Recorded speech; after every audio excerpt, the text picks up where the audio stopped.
জীবনের মূল কষ্ট মায়ের প্রসব বেদনায়। আসসালামু আলাইকুম ওয়া রাহমাতুল্লাহি ওয়া বারাকাতুহু। প্রিয় বন্ধুরা, মৌলানা হাফিজুর রহমান সিদ্দিকী ভাই তিনি মায়ের প্রসব বেদনা নিয়ে এত সুন্দর করে একটি গজল গাইলেন যে মায়ের প্রসবের সময় কত কষ্ট হয়। তো এই গজলটি শুনে আমি অনেক খুশি হয়েছি। যদি আপনারা শুনেন নিশ্চয় আপনাদেরও ভালো লাগবে। তো চলুন আমরা মৌলানা হাফিজুর রহমানের সেই ভাইরাল গজলটি আমরা শুনি।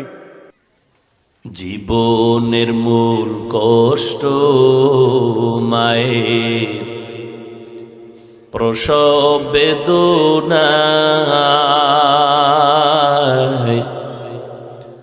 সাত আসমান সাত জমিন তখন মায়েরই মাথায়।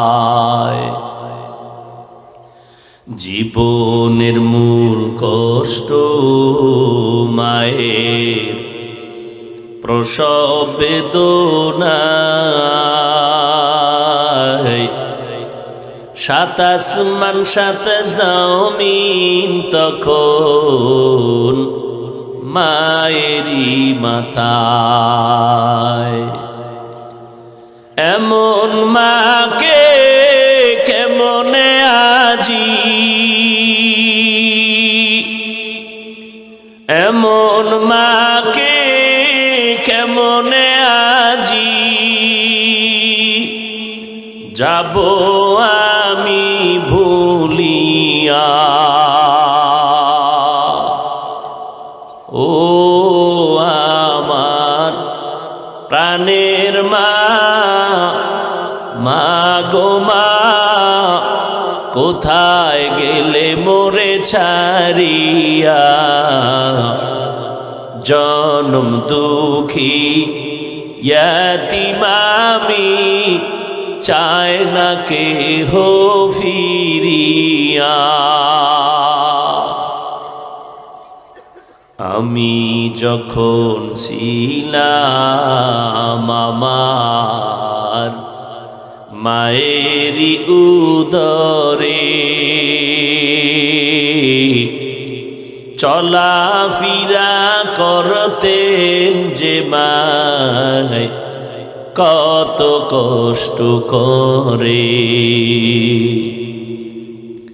আমি যখন ছিলাম আমার মায়েরই উদরে, চলাফেরা করলেন যে মায় কত কষ্ট করে।